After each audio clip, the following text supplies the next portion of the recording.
안녕하십니까. 국회의원 추미애입니다. 날씨가 점점 추워지고 있네요. 겨울이 남보다 더 추운 분들에게는 힘든 계절입니다. 그렇지만 언제나 희망을 잃지 마십시오. 겨울이 오면 봄도 머지 않았다는 그런 시도 있습니다. 특히 우리 정치도 하루하루 바뀌고 있습니다. 노무현을 통해서 국민 여러분께서 우리 정치를 바꾸어가고 있습니다. 급한 말씀부터 드려야 되겠습니다. 저는 어젯밤에 부산에서 이회창 후보의 방송 연설을 듣고 깜짝 놀랐습니다. 아니 어떻게 저럴 수가 있으신가. 이회창 후보는 20분 내내 처음부터 끝까지 거짓말과 흑색 선전과 노무현 후보에 대한 인신공격을 해댔습니다. 제가 더욱 화난 것은 이회창 후보는 국민을 속이고 있다는 사실입니다. 아무리 선거가 어렵다고 해도 한 나라의 정치 지도자가 절대로 이러실 수는 없습니다. 금방 탄론할 거짓 주장을 하면서 그러나 선거일까지는 탄론하지 않겠지 하는 계산으로 국민을 속이는 일은 국민과 역사 앞에 죄 짓는 일입니다. 차근차근 설명드리겠습니다. 우선 노무현 후보가 공약한 행정수도 건설 문제입니다. 세계에서 문제가 많은 도시 1등으로 꼽히는 서울과 수도권의 집중화 현상을 풀기 위해서 앞으로 10년에 걸쳐서 충청권의 행정수도 건설을 추진하겠다는 공약입니다.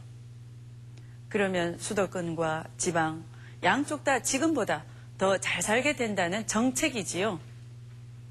그런데 이회창 후보는 이 공약이 사전 연구 없이 불쑥 나온 것이고 수도권의 집값이 폭락하고 수도권 경제가 무너진다면서 갑자기 무슨 난리가 나는 것처럼 수도권 사람들의 불안을 조장하고 있습니다. 노무현 후보가 충청권 행정수도 건설 공약을 발표한 것은 지난 9월입니다. 그러자 이회창 후보는 뒤따라서 중앙부처뿐만 아니라 공공기관, 공기업, 정부 산하단체까지 지방으로 이전하겠다는 공약을 내놨습니다. 믿기 어려우시다면 지금 당장 여러분 가정에 배달된 이회창 후보의 소형 홍보물을 5쪽을 한번 보십시오. 그대로 다 나와 있습니다. 그런데 이회창 후보는 왜 선거일을 며칠 앞두고 갑자기 집값 폭락이니 뭐니 하면서 자기 자신의 공약과도 반대되는 말을 하는 걸까요? 왜 지난 몇 달간은 조용히 있다가 갑자기 수도권이 난리가 나는 것처럼 국민을 불안하게 만드는 걸까요? 말이 되든 안 되든 며칠간이라도 국민 여러분을 속여서 불안하게 만들어 자신이 대한민국의 대통령이 될 수 있다고 생각한다면 정말 그건 큰 착각이십니다. 국민 여러분을 모욕하는 일입니다.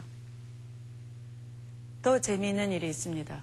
충청권 행정수도 공약은 97년 대선 때 이회창 후보가 주장했던 것입니다. 당시 여당 후보였던 이회창 후보는 행정수도를 충청도로 옮겨서 대전과 충남권을 획기적으로 발전시키겠다고 스스로 공약했습니다. 하지만 그때 우리 민주당은 그러면 수도권의 집값이 폭락한다거나 수도권이 텅 비어서 난리가 난다거나 이렇게 비방하지 않았습니다. 그건 사실이 아니니까요. 수도권 집중 문제는 누군가는 풀어야 할 국가적 과제라는데 충분히 공감했으니까요. 현명하신 국민 여러분, 이회창 후보가 충청권의 행정수도를 옮기면 괜찮고 노무현 후보가 그렇게 하면 수도권 집값이 폭락한다는 게 도대체 말이 되는 이야기입니까? 이회창 후보님, 이런 식으로 국민을 대하시면 안 됩니다. 정말 안 되십니다. 행정수도 건설은 갑자기 불쑥 튀어나온 정책이 아닙니다. 박정희 대통령 시절부터 꾸준히 연구 검토되어 온 정책입니다. 박 대통령이 최종 결정까지 했다가 11.6 사건 때문에 미루어진 정책입니다. 또 전두환 대통령도 유성과 계룡대 밑에 행정부를 옮기려고 부지를 마련까지 했었습니다. 노무현 후보는 이미 94년에 지방자치연구소를 차리고 이 문제를 깊이 검토해온 분입니다. 행정수도의 문제에 관한 한 어느 후보보다도 깊이 고민해온 사람이 바로 노무현 후보입니다. 몇 가지 제가 이회창 후보의 거짓말을 바로 잡겠습니다. 이회창 후보는 지난 4월 민주당 경선 과정에서 정동영 후보가 행정수도 건설을 주장했을 때 노무현 후보가 반대했다고 거짓말을 했습니다. 그러나 당시 노무현 후보는 행정수도 건설은 필요하다 이렇게 분명히 말했습니다.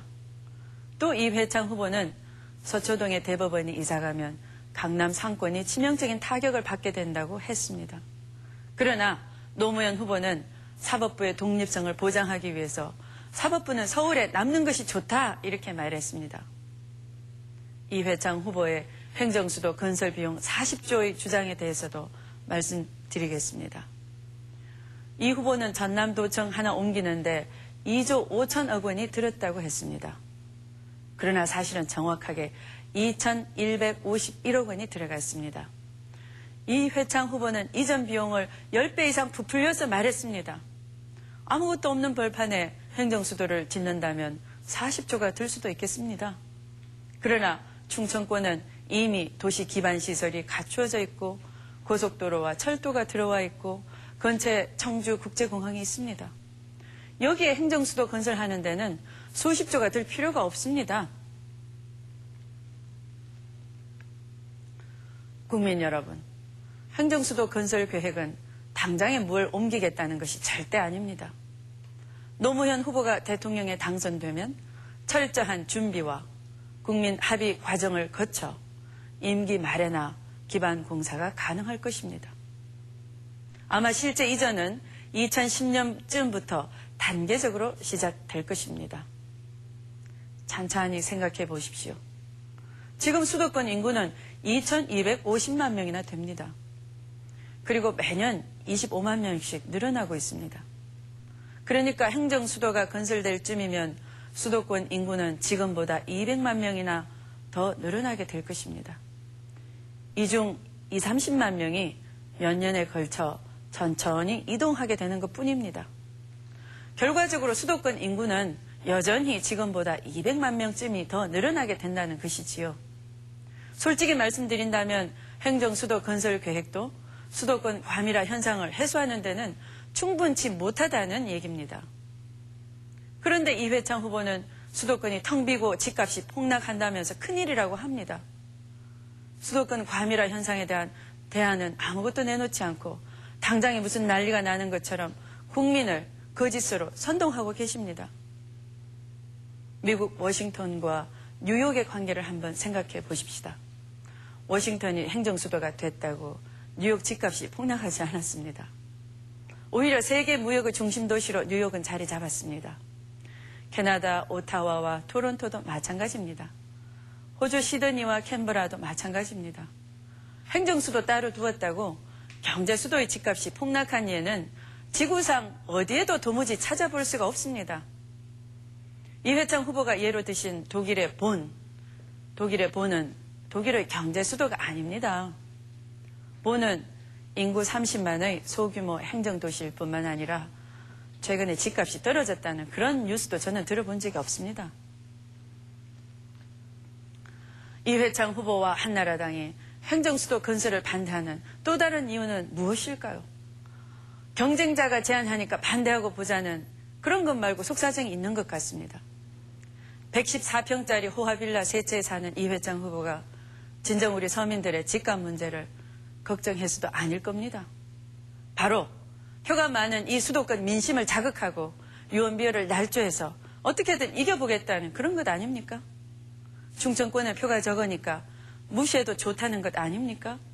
지역 대결을 조장해서 권력을 잡으려는 낡은 정치의 표본일 뿐입니다. 존경하는 국민 여러분, 세상에는 무엇인가를 해보려고 하는 사람과 무엇이든 못하게 하려는 사람이 있습니다.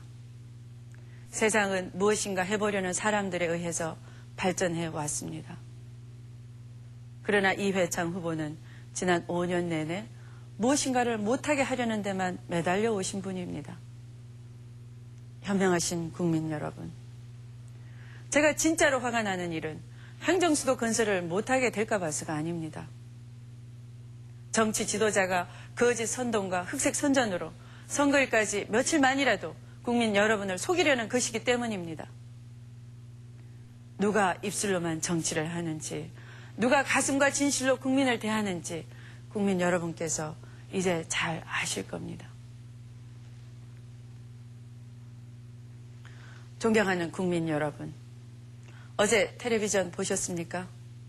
대전 동부경찰서는 이회창 후보의 유세장에서 돈을 뿌린 사람을 적발했습니다. 수백 명의 유세장 동원자 명단과 202만 원이 든 돈 봉투를 압수했습니다. 선거관리위원이 보고 있는 유세장에서도 돈을 뿌렸다면 지금 얼마나 많은 돈이 뿌려지고 있겠습니까? 또 그 돈은 어디에서 나왔겠습니까? 부패한 권력은 부패한 선거에서 출발합니다. 세풍, 안풍, 최근의 기안건설에 이르기까지 한나라당 이회창 후보와 관련된 부패 의혹은 모두 선거와 관련되어 있습니다. 세상에 공짜는 없습니다. 이회창 후보가 지금 전국에서 뿌리고 있는 검은 돈의 대가를 지불하려면 또 얼마나 많은 특혜와 정경유착이 일어나겠습니까? 어느 운전기사분께서 제게 이런 말을 하셨습니다. 그 사람의 과거와 현재를 보면 미래가 보인다고요. 잠시 정치인 이회창 후보가 그동안 무엇을 했는지 생각해 보았습니다. 그런데 제가 아무리 생각해 봐도 지난 5년간 국민과 나라를 위해서 무엇을 했는지 잘 떠오르지 않습니다. 그저 세풍, 병풍, 안풍, 빌라게이트, 원정 출산 등 갖가지 의혹들만이 유일한 기억입니다.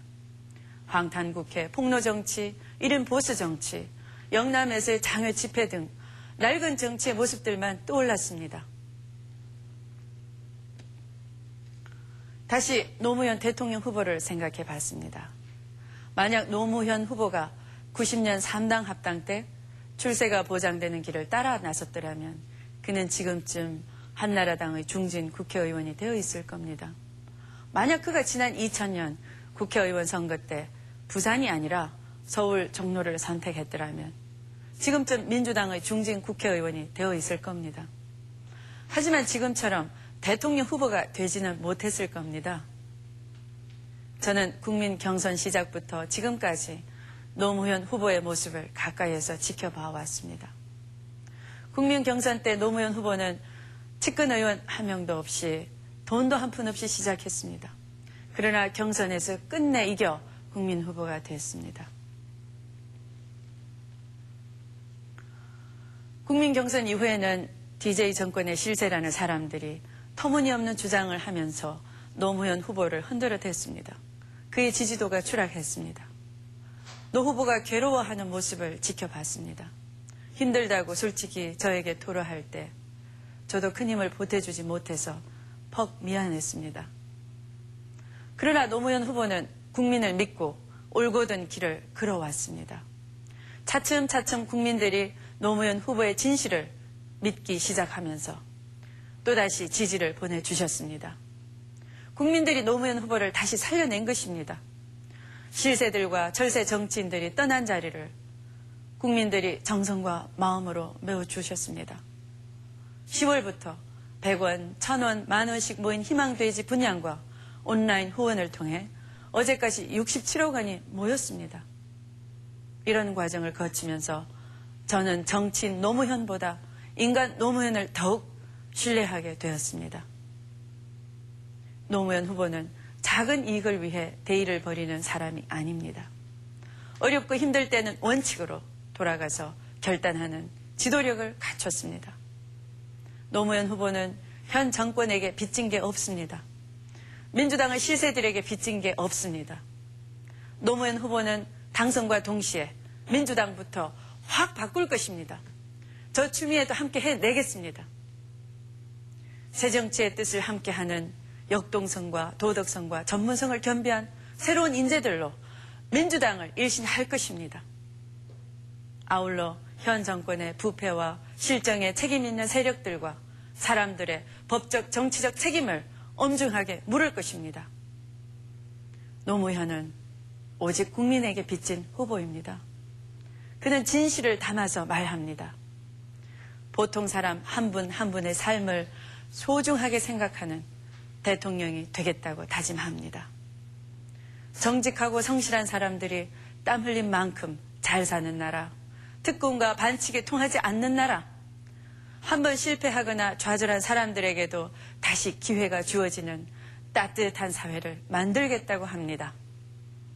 우리 아이들의 내일이 우리가 사는 오늘보다 더 나아질 것을 확신할 수 있는 그런 사회를 만들겠다고 진실로 다짐합니다.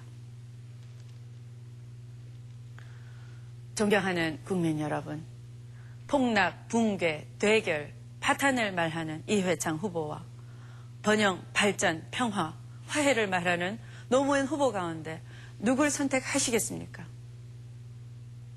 과거로 돌아가려는 이회창 후보와 내일의 꿈과 희망을 설계하는 노무현 후보 가운데 누가 우리 아이들의 미래를 환하게 밝혀줄 수 있겠습니까?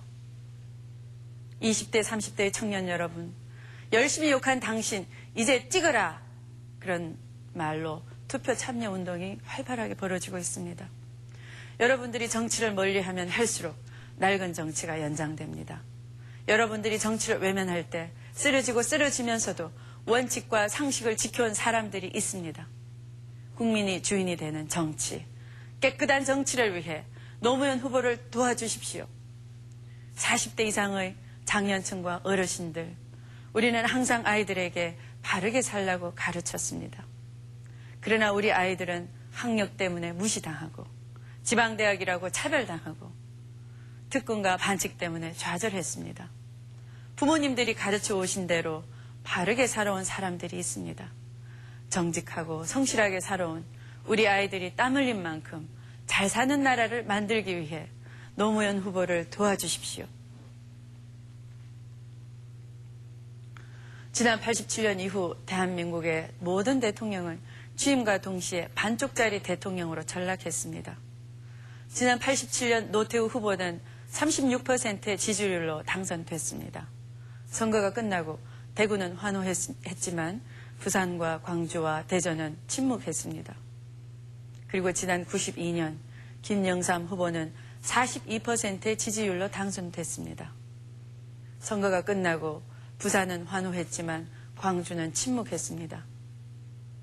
또 지난 97년 김대중 후보도 40%의 지지율로 당선됐습니다. 선거가 끝나고 광주는 환호했지만 반대로 대구와 부산은 침묵했습니다. 존경하는 국민 여러분, 이제 온전한 대통령을 뽑아주십시오. 내일 선거가 끝나고 부산에서도 대구에서도 광주에서도 대전에서도 서울에서도 아니 대한민국 온 국민들이 만세를 부를 수 있는 그런 대통령을 만들어 주십시오. 과반수를 훨씬 넘는 국민의 대통령을 뽑아주십시오. 간절히 호소드립니다. 도와주십시오. 정말 감사합니다. 고맙습니다.